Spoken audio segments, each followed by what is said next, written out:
Hello friends, welcome to my YouTube channel. Friends, आज हम question करने वाले हैं आइगन मान और आइगन सदिश। ये मैट्रिक्स दे रखा है, इसका आइगन मान और आइगन सदिश हमें फाइंड करना है। 3x3 ऑर्डर का मैट्रिक्स है। और दोस्तों, आपने इसके पहले वाली वीडियो नहीं देखी है तो उस वीडियो को देख लें, और उसके पहले वाली वीडियो को क्यूबिक इक्वेशन वो नहीं देखी है तो आप उसे भी देख लें। सभी BSc मैथ्स प्लेलिस्ट में अपलोड है, आप जाके एक एक करके वीडियो देख लीजिए तो आपको ये अच्छे से समझ आएगा। ठीक है, तो हम फाइंड करते हैं ए के आइगन मान और आइगन सदिश। तो हम मैट्रिक्स का आइगन मान हम कैसे पता करते हैं? आइगन समीकरण a minus lambda equal to 0 से। ठीक है, ये क्वेश्चन नंबर 1 दे दिया। ठीक है, कभी अब क्या करेंगे, हम a माइनस लेमडा को पहले फाइंड करेंगे। पहले a लिखेंगे माइनस लेमडा, और i क्या है हमारा आइडेंटिटी मैट्रिक्स।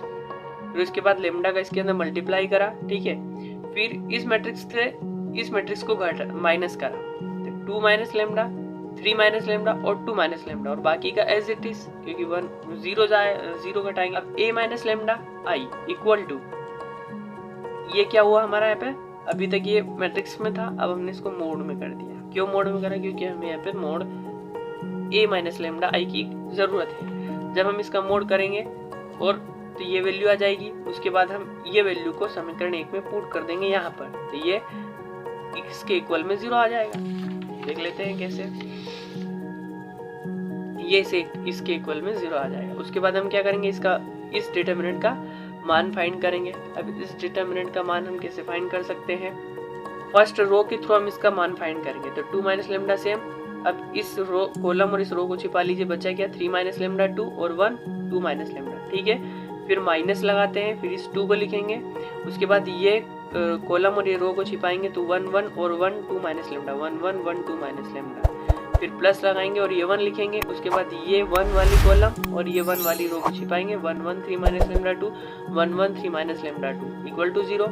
अब 2 माइनस लेमडा सेम, अब इसका मल्टीप्लाई इसमें करेंगे तो 2 minus lambda into 3 minus lambda, फिर माइनस लगाएंगे, फिर 2 का इंटू 1 में करेंगे तो 2। ठीक है, ये रूल होता है फ्रेंड्स इनको डिटरमिनेंट को सोल्व करने का।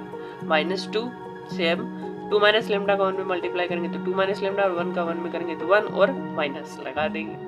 +1 सेम, 2 का इंटू 1 में करेंगे तो 2, माइनस 1 का इंटू 3 माइनस लेमडा में करेंगे तो 3 माइनस लेमडा, ब्रैकेट लगा के आएगा क्योंकि यहाँ पे इस माइनस का अंदर मल्टीप्लाई होगा। अब 2 minus lambda same, 2 minus lambda 3 minus lambda, इसका मल्टीप्लाई कैसे करेंगे? तो आपने 8th क्लास में आपने x minus a x plus b, ये सर्वसमीका बड़ी होगी, तो इस समय सर्वसमीका का यूज करके आप इसका मान फाइंड कर सकते हैं। इसका मान फाइंड कर सकते हैं। तो ये आएगा -2, ये -2 यहाँ, फिर ये -2 और 2 माइनस लेमडा -1, तो 2 में से 1 जाएंगे तो 1 और माइनस लेमडा +1 सेम, और इस माइनस का मल्टीप्लाई इसमें करेंगे तो -3 और ये प्लस के लेमडा। ठीक है, आई होप दोस्तों आपको समझ आ रहा होगा। अब 2 माइनस लेमडा सेम, और ये क्या होगा, 6 में से 2 माइनस करें 4, और ये एज इट इज -2 का मल्टीप्लाई इसमें करेंगे तो 2 का 1 में करेंगे तो -2, और minus into minus plus 2 lambda. अब क्या करेंगे हम, देखिए 2 -3, तो यहाँ पे आएगा -1, और -1 का मल्टीप्लाई करेंगे 1 में तो -1, और इसका 1 का मल्टीप्लाई लेमडा में करेंगे तो लेमडा एज इट इज। अब ये क्या करेंगे, 2 का मल्टीप्लाई इसमें कराते हो गया 2 lambda square plus 10 lambda plus 2 4 जा 8। फिर क्या करेंगे, माइनस लेमडा का मल्टीप्लाई इसमें करेंगे तो माइनस की lambda cube, minus into minus plus, और लेमडा का इसमें करेंगे तो 5 लेमडा स्क्वायर, और माइनस इंटू प्लस माइनस, और लेमडा का 4 में करेंगे तो 4 लेमडा।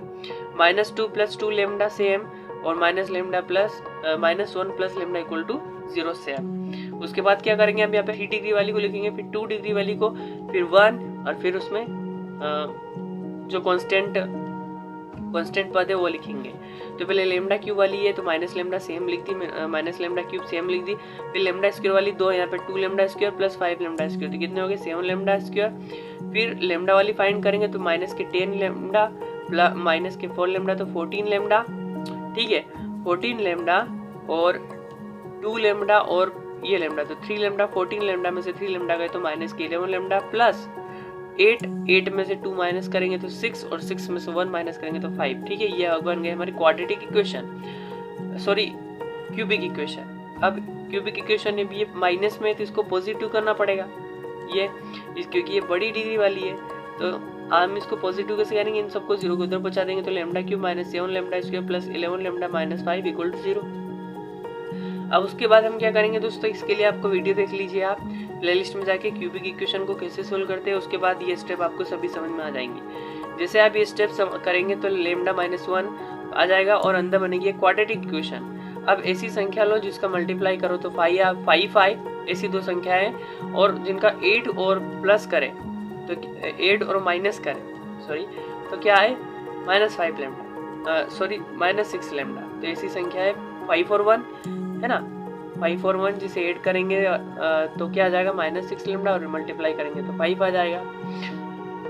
उसके बाद क्या करते हैं दोस्तों, उसके बाद यहाँ से लेमडा कॉमन लिया तो लेमडा -5, यहाँ पे -1 कॉमन लिया तो लेमडा -5, दोनों सेम आ गए तो लेमडा -5 को कॉमन लिया यहाँ पर से, और लेमडा -1, तो लेमडा की वैल्यू आई फाइनली 1, 1 और 5। ये क्या है हमारे आइगन मान, लेमडा इक्वल टू 1, 1 और 5। अब 1 के संगत आइगन सदिश निकालेंगे और 5 के संगत आइगन सदिश निकालेंगे। देख लेते हैं हम कैसे निकालते हैं। पहले निकलेगी हमारी लेमडा इक्वल टू 1 के संगत आइगन सदिश, तो उसके लिए हम क्या इक्वेशन लिखते हैं, a minus lambda I into X equal to 0। ठीक है, अब a माइनस लेमडा आई की वैल्यू ये हो गई हमारी, हमने यहाँ से फाइंड करी है, ये हमारी a माइनस लेमडा आई, ठीक है, a माइनस लेमडा ये हमारी, ठीक है, यही हमने यहाँ पे पुट कर दी। अब x की जगह x1, x2, x3 और 0 नल मैट्रिक्स हो गया हमारा। अब लेमडा का मान यहाँ पे पुट करेंगे तो जहाँ पे लेमडा है वहाँ पे हम 1 पुट कर देते हैं, तो 2 में से 1 गया तो 1, 3 में से 1 गया तो 2, और 2 में से 1 गए तो 1। उसके बाद क्या करेंगे, देखा ये सेम है तो हम R1 की मदद से दोनों को 0 बना लेते हैं, R2 और R3 को। तो ऑपरेशन लगाएंगे हम, R2 में से R1 को माइनस करेंगे और R3 में से R1 को माइनस करेंगे, रिजल्ट लिखेंगे R2 पर और R3 पर, तो ये दोनों 0 बन जाएगी और फर्स्ट बचेगी 1 to 1। अब क्या करेंगे, इसका मल्टीप्लाई ऐसे कर देंगे तो 1 का x1 में करेंगे तो x1 प्लस 2 का x2 में करेंगे तो प्लस 2x2 प्लस x1 का x3 में करेंगे तो प्लस x3 इक्वल टू 0। अब देखिए दोस्तों, आप यहाँ पे एक ही इक्वेशन बन गई हमारी। अब एक इक्वेशन से हम x1, x2, x3 के मान कैसे फाइंड कर सकते हैं, तो हम क्या करेंगे, x3 इक्वल टू 0 पुट करेंगे तो क्या हो जाएगी हमारी, x3 इक्वल टू 0 पुट करेंगे तो x1 plus 2x2 equal to 0। ठीक है, अब यहाँ पे इसको उधर बचाएंगे तो माइनस के 2x2 इक्वल टू उधर, तो x1 की वैल्यू क्या आएगी, x1 equal to minus 2x2। अब x1 को हम क्या करेंगे, x2 के बटे में पहुंचाएंगे और -2 किसके बटे में, तो x2 की वैल्यू हो गई -1 और x1 की वैल्यू हो गई 2 और x3 की वैल्यू होगी 0। ये आ गए हमारे, ये तो मान ये हो गया। उसके बाद हम x2 को 0 मानेंगे, ठीक है, वही रीजन है, यहाँ पे एक इक्वेशन है इसलिए हमें ऐसा करना पड़ रहा है। तो x2 को 0 मानेंगे तो यहाँ पे x2 0 हो जाएगा, बचेगा क्या, x1 plus x3 equal to 0। x3 यहाँ पे हो गया और x1 को उधर पहुंचाएंगे -x1। अब इस मेथड से, ठीक है, हमारा x1 का मान क्या हुआ 1, अब x1 का मान 1 है तो x3 का मान -1, x2 इक्वल टू 0। अब देखो कितना आइगन सदिश आया हमारे यहाँ पे, 2 कॉलम बने, ठीक है, 2 कॉलम। अब ये जो कॉलम है, ये कॉलम एक घात स्वतंत्र है। एक घात स्वतंत्र मतलब कि ck1 plus c2k2 equal to 0। अगर ये इक्वेशन है, इसमें k1 और k2, अब c1 और c2 को अगर आप इन दोनों का मान रख के यहाँ पे इसके सोल्व करेंगे तो k1 और k2 का मान आएगा 0। क्या आएगा, k1 और k2 का मान 0। तो ये k1 और k2 के मान अगर 0 आ जाते हैं तो हमारे जो दोनों कॉलम होते हैं वो एक घात स्वतंत्र होते हैं। अब जब ये एक घात स्वतंत्र होते हैं तो इससे हम क्या करेंगे, इसमें k2 से मल्टीप्लाई करेंगे प्लस k3 से मल्टीप्लाई करेंगे और उन्हें ऐड कर देंगे। अब जो आएगा वही क्या हो जाएगा, हमारा आइगन सदिश। अब इसके बाद हम क्या करते हैं, लेमडा इक्वल टू 5 के संगत आइगन सदिश फाइंड करते हैं। उसके लिए हम ये इक्वेशन लिखते हैं। उसके बाद ये इक्वेशन आती है, फिर हम लेमडा की वैल्यू फाइंड करते हैं इक्वेशन लिखने के बाद। लेकिन मैंने यहाँ पर direct 5 lambda equal to 5 put कर दिया है, तो क्या हो जाएगी, ये इक्वेशन बनेगी। फिर से हम अब इसका मल्टीप्लाई इसमें होगा, फिर इसका इसमें होगा, फिर इसका इसमें होगा, तो 3 इक्वेशन बनेगी। 3 इक्वेशन में से हम 2 इक्वेशन को लेंगे और x1, x2, x3 को का मान फाइंड करेंगे। तो वो फाइंड करेंगे हम वज्र गुणन विधि से। वज्र गुणन विधि क्या होती है, इसमें हम क्या करते हैं कि दोस्तों x1, x2, x3 तीनों को सेम लिखते हैं, उनके बीच में इक्वल टू लगाते हैं और यहाँ इसको माइनस में लेते हैं। उसके बाद x1 के लिए हम ये x1 वाले ये छिपा लेते हैं और बचे क्या 2, 2 और 1, 1 यहाँ लिख देते हैं एक डिटरमिनेंट बना के। फिर ऐसे ही हम जब x2 का निकालेंगे तो x2 वाले छिपा लेंगे और -3, 1 और 1, 1 को लिख देंगे। फिर x3 लिखा लेंगे तो x3 के छिपा लेंगे और -3 1 2 2 -3 1 और 2 -2, ठीक है, -3 1 और 2 -2 ये लिख लेते हैं। फिर इनका 2 1 2 और 2 1 2, तो 2 और 2 हो गया, ठीक है। अब इसका मान फाइंड करेंगे डिटरमिनेंट का, सेम ऐसे ही मान फाइंड करेंगे इसका और इसका।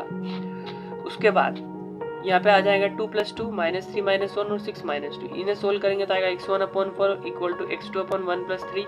अब ये 1 + 3 कैसा आया, तो यहाँ पे ये माइनस है, इसे पॉजिटिव करना है तो हम यहाँ पर माइनस से इसमें इसका माइनस का इसमें नीचे मल्टीप्लाई कर देंगे, तो अगर 1 + 3 = 6 में से 2 गए तो 4, ठीक है, ये आया।